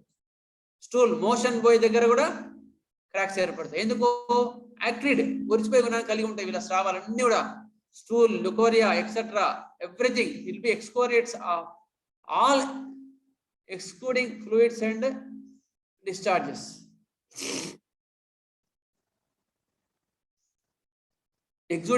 ఎక్సూడింగ్ ఫ్లూయిడ్స్ ఏవైతే ఉంటాయో అన్ని కూడా, అంటే బయటికి వచ్చే స్రావాలన్నీ కూడా ఒరిసిపోయే గుణాన్ని కలిగి ఉంటాయి, అది గుర్తుపెట్టుకోండి. డిశ్చార్జెస్ హాట్, వేడిగా ఉండి, యాక్రిడ్ అండ్ అడ్హరెంట్, ఒరిసిపోయే గుణాన్ని కలిగి ఉండి అతుక్కుంటూ ఉంటాయి అన్నమాట డిశ్చార్జెస్. ఇవి type of discharges. Internal burning, లోపల మంట ఉంటుంది వాళ్ళకి, చాలా మంట ఉంటుంది. ఎందుకు? హేట్రెడ్, మీద మండుతున్నాడని లోపల మంట ఉంటుంది. ఈ మంటతో బాధపడి ఎవడు బాధ అవుతాడంటే వీడియో పాడవుతాడు. గుర్తుపెట్టుకోండి. చాలా ఎగారు 19 సంవత్సరాలు చెప్తానండి. ఎవడో వాడు తిట్టిపోయినాడంట, అయ్యో వాడు తిట్టినాడు, వీడు తిన్నాడు, లోపల బాధపడుతుంది. ఎవడు బాధపడతాడు అంటే వీడే బాధపడతాడు, తిట్టినాడు పోయి బాగుంటాడు. అందుకని మన యొక్క ఫీలింగే ముఖ్యం అని చెప్తారు. ఇంటర్నల్ బర్నింగ్, లోపల మంటగా ఉంటుంది వీళ్ళకి. Ailments from leading sedentary lives. ఇంతకుముందు చెప్పుకున్నాం కదా, సెడెంటరీ లైఫ్ అంటే కూర్చొని పనిచేసే వాళ్ళు, అటువంటి వాళ్ళు వచ్చే బాధలు. Exposure to cold, stormy, wet weather. ఇప్పుడు మన వాతావరణం ఇప్పుడు మనకి ఎట్లా ఉంది? స్టార్మీ, కోల్డ్, వెట్ వెదర్ లేదు, వర్షం పడుతుంది ఒక పూట, మళ్ళా అప్పుడే తుఫాన్ వాతావరణం ఉంది. Exposure to cold, stormy, wet weather. అటువంటి వాతావరణంలో ఉండే వాళ్ళకి ఎక్కువ పనికొస్తుంది. నెక్స్ట్, తేమ వాతావరణం.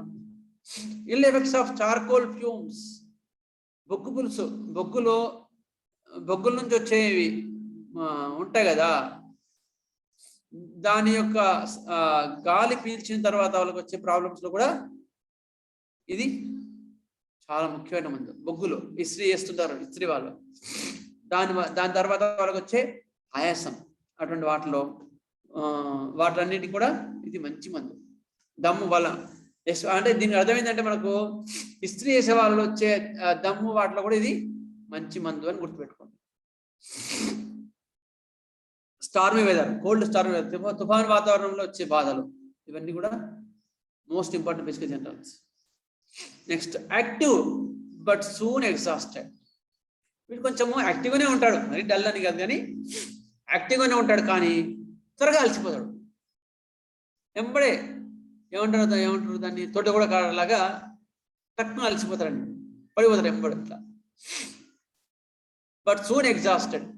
ప్రోస్ట్రేషన్ ఫ్రమ్ ట్రిబిల్స్, కొంచెం పని చేయగానే త్వరగా అలసిపోతారు. Old age lies down from old age, వృద్ధులలో lies down from debility and soreness of the whole body. పడిపోతారు, పడిపోయి విపరీతమైన నీరసం అండి, soreness of the whole body, మొత్తం పై అంతా కూడా పచ్చి పుండ్లాగా ఉంటుంది అనమాట వాళ్ళకి. హెవీనెస్ ఆఫ్ ఆల్ ఆర్గాన్స్, చాలా ఇది ముఖ్యం, అన్నిట్లో ఇచ్చినారు ఇది. హెవీనెస్ ఆఫ్ ఆల్ ఆర్గాన్స్, శరీరం యొక్క అవయవాలన్నీ కూడా చాలా బరువుగా ఉంటాయి.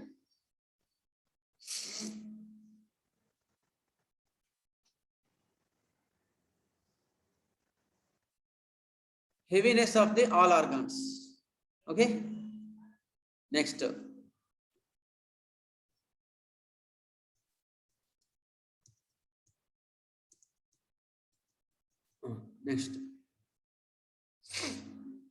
పై అంతా అంటే యాక్టివ్గా ఉన్నాడు, త్వరగా ఎంబడి అలసిపోతుంటాడు, విపరీతమైన నీరసము, కొంచెం మంచిగా నిలిచిపోతుంటాడు, అవయవాలన్నీ బరువుగా ఉంటాయి. ఎందుకు?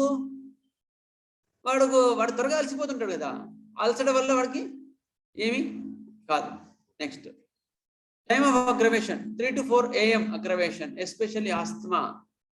3 to 4 AM అగ్రవేషన్ చాలా ఉంటుంది అండి అమ్మోనియాలో, ఎస్పెషల్లీ ఆస్తమాలో కూడా 3 to 4 AM ఉంటుంది.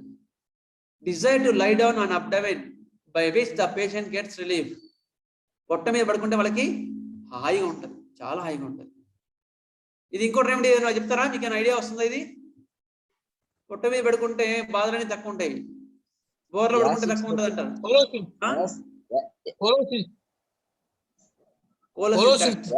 కోలోసింత్ బెటర్ బై బెండింగ్ డబల్. ఇంకా ముడుచుకోవాలి వాళ్ళు, ఇంకా ముడుచుకోవాలి. యాసిడ్స్ చెప్పారు సార్, ఒక యాసిడ్ లో చెప్పినాను కరెక్ట్. నెక్స్ట్ ఇంకా మెడోరినం. ఆస్తమా బోర్లో పడుకుంటే వాడు రిలీఫ్ ఉంటుంది. మామూలుగా అయితే మిగతా వాళ్ళకందరికీ ఆస్తమాలో జనరల్ గా బోర్లో పడుకుంటే ఎక్కువైతుంది. మెడోరినం యొక్క ఆయాసం మాత్రం బోర్లో పడుకుంటే హాయిగా ఉంటుంది. వీళ్ళకు కూడా బోర్లో పడుకుంటే చాలా బాధలు తక్కువ ఉంటాయి. Next desire to lie down on abdomen by which the patient gets relief. Complaints from snake bites. పాము కాట్లలో చాలా మంచి మంది ఇది అమ్మోనియా కార్బ్. మరి ఏ సిమ్టమ్స్ ఉంటాయి? స్టింగ్స్ ఆఫ్ ఇన్సెక్ట్స్, ఏవైనా కాట్లలో కూడా మంచి మందు. ఎట్లా మంచి మందు ఇది? Blood poisoning. మరి ఎటువంటి కండిషన్స్ లో మనం స్నేక్ బైట్ అయింది అనుకో, అప్పుడు ఏ లక్షణాలు ఉంటే అమ్మోనియా కార్బ్ మనం ఆలోచించవచ్చు అంటే, black blood poisoning, dark non coagulated blood ఎట్లా ఉంటుంది? నల్లగా ఉండి ఆగకుండా స్రవిస్తూనే ఉంటుంది అనమాట. It affects the heart and blood. గుండెను, రక్తాన్ని ఎక్కువ ప్రభావితం చేస్తుంటది. అప్పుడు మీరు లెక్సిసైజా మీరు డిఫరెన్షియేట్ చేసుకొని, క్రొడాలా సార్డసా చూసుకొని, బ్లాక్ ఊజింగ్ బ్లడ్ ఉందనుకో అప్పుడు అమ్మోనియా కార్బ్ ఆలోచించాలి. అట్లా కాకుండా రెడ్ బ్లడ్ ఉంటే క్రొడాలా సార్డస్ ఆలోచించాలా, గొంతు పట్టేసినట్టుంటే లెక్సిస్ ఆలోచించాలా. ఇవన్నీ కూడా చూసుకొని మైండ్ డిఫరెన్స్ చేసుకొని చాలా ఫాస్ట్గా 200 డోస్ ఇస్తే ఇప్పుడే స్నేక్ బైట్ నుంచి బయటకు వస్తారు. మీకు ఏమైనా డౌట్ ఉంటే మనం మనకి ఫస్ట్ ఎయిడ్ క్లాసెస్ ప్రతి మంగళవారం చెప్పుకుంటున్నాం. ఎవరు ఇంట్రెస్ట్ ఉన్న వాళ్ళు జాయిన్ కావచ్చు. ప్రతి మంగళవారం ఉదయం సేమ్ టైమింగ్స్. మీకు అందులో స్నేక్ బైట్స్ అవన్నీ కూడా చెప్పుకున్నాం. ఇప్పుడు కేస్ టేకింగ్ కూడా చెప్పుకుంటున్నాం. కేస్ టేకింగ్ కూడా బేసిక్స్ నుంచి చెప్పుకుంటున్నాం. ఎవరైనా ఇంట్రెస్ట్ ఉన్న వాళ్ళు జాయిన్ కావచ్చు ట్యూస్డే అదనమాట. అయితే స్నేక్ బైట్స్ లో ఇందులో అమ్మోనియా చాలా మంచి మందు. ఇది ఇన్సెక్ట్స్ బైట్స్ ఏవైనా కరుస్తాయి కదా, అటువంటి వాటిలో ఈ సిమ్టమ్ ఉంటాయి, బ్లడ్ పాయిజనింగ్ కానీ ఇవన్నీ ఉంటాయి, అప్పుడు మనం ఈ మంది ఇవ్వచ్చు. పాల్పిటేషన్ ఆన్ ఎగ్జర్షన్, స్టెప్పింగ్, కొంచెం కదిలినా ఆయాసం వస్తుంది. Must lie down and sit down, కదలకుండా పడుకొని ఉండాలన్నమాట.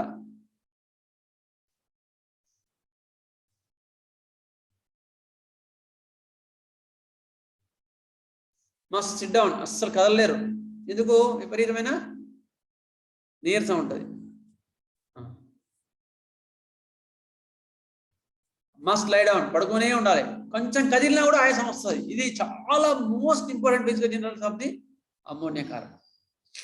అమ్మోనియా కార్బ్లో మోస్ట్ ఇంపార్టెంట్ ఫిజికల్ జనరల్ ఏంటంటే కొంచెం కదిలినా ఆయాసం వస్తుంది.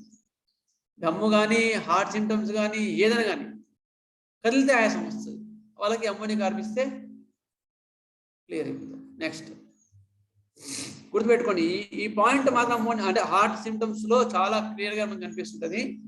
అందులో కదిలితే ఆయాసం వచ్చేది మాత్రం అమ్మోనియా కార్బ్ లో చాలా మంచి మందు. మిగతా వాటిలో కూడా ఉంటుంది, కామన్ సిమ్టమే. కానీ అమ్మోనియా కార్బ్ అంత బ్లైండ్ గా హార్ట్ అటాక్స్ లో ఇవ్వచ్చు, అంత మంచి మందు.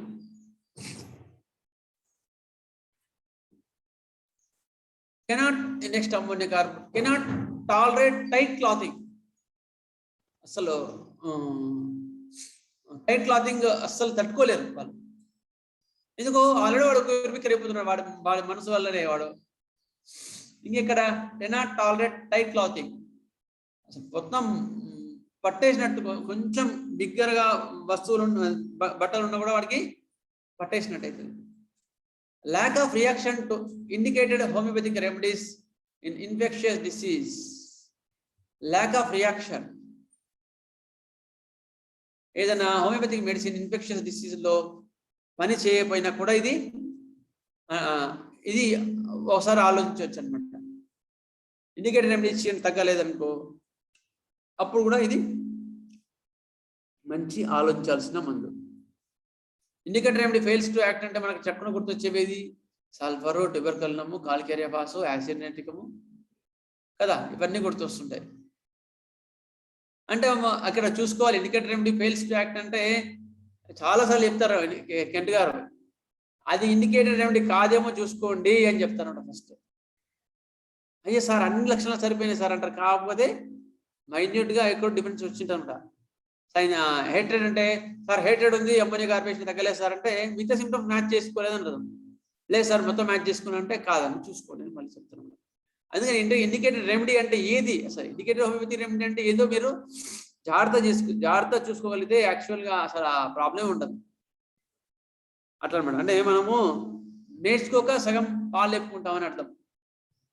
అందుకని సార్ నేను కరెక్ట్ వేసినా తగ్గలేదని సల్ఫర్ వేస్తూ ఉంటారు అన్నమాట. వాళ్ళుగా సల్ఫర్, ట్యూబర్కల్ను అని వేస్తూ మళ్ళీ వాళ్ళు అనుకున్న మంది వేస్తూ ఇట్లా ప్రాణశక్తిని అల్లా కలవడం చేస్తారు. అట్లా కాకుండా your duty is to stimulate the vital force only, not to cure the disease. మళ్ళీ స్టిమ్యులేషన్ ఇస్తే మాత్రం కేసు పాడుతుంది. ఒక పని చేస్తుంటే మళ్ళీ ఇంకోటి పని చెప్తే బాధ గెలిస్తే ఒకటి ఇక్కడ చల్లితే ఇంకోటి చల్లుతుంటాడు, అట్లా పాడేది. అందుకని చాలా చాలా ముఖ్యం. మనం ఇది రెప్యుటేషన్ కానీ డ్రగ్ సెలెక్షన్ కానీ చాలా జాగ్రత్త ఒళ్ళు దగ్గర పెట్టుకొని చేయాలి. అందుకని indicated remedy when fails to act it is also good remedy. Ailments from with great prostration, విపరీతమైన నీరసం, గ్రేట్ డిస్నియా, విపరీతమైన ఆయాసం, coldness and puffiness of the face చల్లబడిపోయి ఇట్లా పఫినెస్ ఉంటుంది, ఇట్లా ఉబ్బినట్టు ఉంటుంది. ఎందుకు? హార్ట్ సిమ్టమ్స్ లో కానీ సిసిఎఫ్ అంటారు, కంజెస్టివ్ కార్డియాక్ ఫెయిల్యూర్ లో కానీ అన్నిట్లో కూడా అది కరెక్ట్గా అంటే ముఖం అన్ని ఉబ్బరంలాగా ఉంటుంది అనమాట. ఇవన్నీ కూడా ఫిజికల్ జనరల్స్. ఓకేనా? ఇంతవరకు మనం ఆపేద్దాం, ఎందుకంటే మెంటల్ సిమ్టమ్స్ మళ్ళీ వెళ్తే అది మళ్ళీ పెద్ద టాపిక్ అయిపోతుంది. నెక్స్ట్ రివిజన్ చేసినట్టు ఉంటుంది మనకి నెక్స్ట్ వస్తుంటే. అందుకని ఫిజికల్ జనరల్స్ ఇప్పుడు ఏమున్నాయి? Physical generals haemorrhagic tendency, black bleeding blood, non coagulated, watery offensive blood కదా. నెక్స్ట్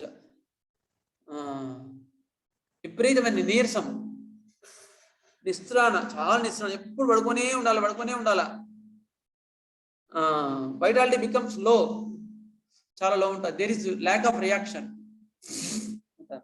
నెక్స్ట్ షార్టనింగ్ ఎవ్రీవేర్, ఇది మాత్రం చాలా ఇండికేటెడ్. ఇది యాక్చువల్గా ఏంటంటే మనకు ప్రభుల్ సార్ ఇచ్చింది, మరి ఎక్కడి నుంచి ఇచ్చినారో మన ఎక్స్పీరియన్స్ ఇచ్చినారో తెలియదు, కానీ షార్టనింగ్ అనేది ఆయన చాలా బాగా యూజ్ చేసేవారు. Praful sir from Bombay. Shortening everywhere, మైండ్లో కూడా షార్టనింగ్ ఉంటుంది, ఫిజికల్ బాడీ కూడా షార్టనింగ్ ఉంటుంది. అట్లా shortness of muscles and tendons, shortening of the emotions, అవన్నీ కూడా ఉంటాయి. డిశ్చార్జెస్ ఆల్ ఆర్ యాక్రిడ్, వరిసిపోయే గుణాన్ని కలిగి ఉంటాయి. అమ్మోనియా స్రావాలన్నీ కూడా వరిసిపోయే గుణాన్ని కలిగి ఉంటాయి. హాట్, వేడిగా ఉంటాయి. హాట్, యాక్రిడ్ అండ్ అడ్హరెంట్, అతుకుపోతుంటాయి అనమాట. వేడిగా ఉండి యాక్రిడ్ ఉండి అతుకుపోయి ఉంటాయి అనమాట. ఇంటర్నల్ బర్నింగ్, లోపల మంట ఉంటుంది. All ailments from leading central lives, ఇంతకుముందు చెప్పుకున్నాం కదా, బొగ్గుతో ఎక్కువ వర్క్ చేసేవాళ్ళు, తేమ వాతావరణంలో ఎక్కువ ఉండేవాళ్ళు, వాళ్ళలో లోపల పుట్ట కదలకుండా ఉండేవాళ్ళు, కూర్చునే వాళ్ళలో అన్నిట్లో కూడా ఇది మంచి మందు. యాక్టివ్ బట్ సూన్ ఎగ్జాస్ట్, వాళ్ళు యాక్టివ్గానే ఉంటారు కానీ త్వరగా అలసిపోతారు. అది త్వరగా అలసిపోయే గుణాన్ని కలిగి ఉంటారు. విపరీతమైన నీరసం. నెక్స్ట్ ముసలి వాళ్ళలో త్వరగా అలసిపోయి పడుకునే ఉండే వాళ్ళలో ఇది కూడా మంచి మందు. నెక్స్ట్ ఆ నీరసం వల్ల బాడీ మొత్తం కూడా చాలా బరువు అనిపిస్తూ ఉంటుంది, heaviness of all organs. Next 3 to 4 AM aggravation, especially asthma 3 to 4 ఎక్కువ ఉంటుంది. ఇంకా రెమెడీస్ ఏ ఉన్నాయో మనం చూసి మళ్ళీ పెడతాను, మీరు డిఫరెన్షియేట్ చేసుకోవచ్చు. 3 to 4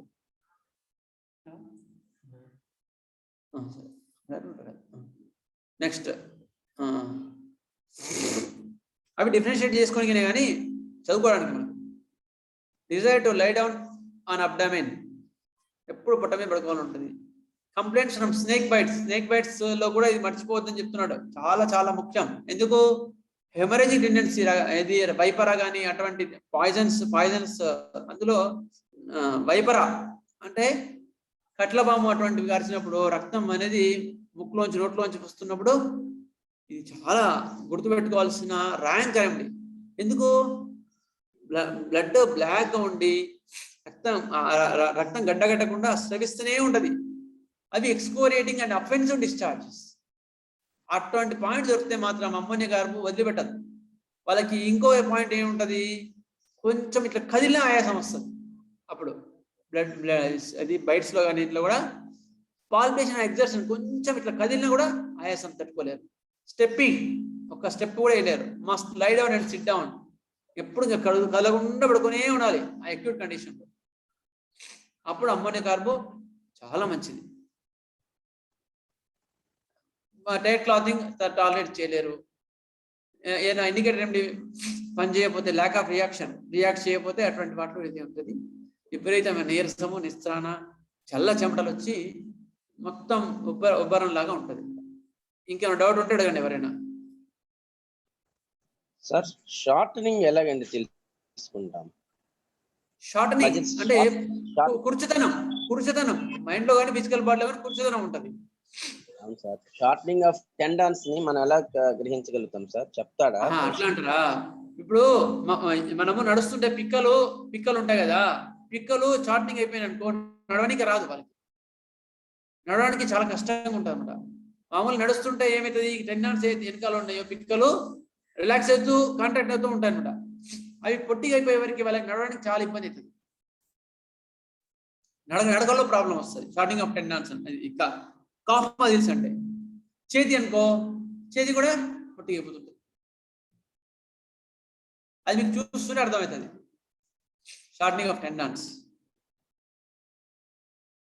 ఇంకా కుర్చీతనం, ఇంకేమైనా డౌట్స్ ఉన్నాయా? Thank you sir, thank you. Okay సరే, 8 అవుతుంది. ఏమైనా డౌట్స్ ఉంటే ఇంకా గ్రూప్ పెట్టండి. నెక్స్ట్ కొంచెం ఒక 5 నిమిషాల్లో పాత రివైజ్ చేసుకుంటూ మళ్ళీ, ఎందుకంటే కొందరు వాళ్ళు రాని వాళ్ళు ఉంటారు కదా, మళ్ళీ గురువారమే క్లాస్, మళ్ళీ నెక్స్ట్ గురువారం మళ్ళీ రివైజ్ చేసుకుంటూ మనం చదువుకుందాం. ఓకేనా? అస్య ప్రజాభ్యః పరిపాలయంతాం న్యాయేన మార్గేణ మహీం మహేషా గో బ్రాహ్మణేభ్యః శుభమస్తు నిత్యం. లోకాః సమస్తాః సుఖినో భవంతు. లోకాః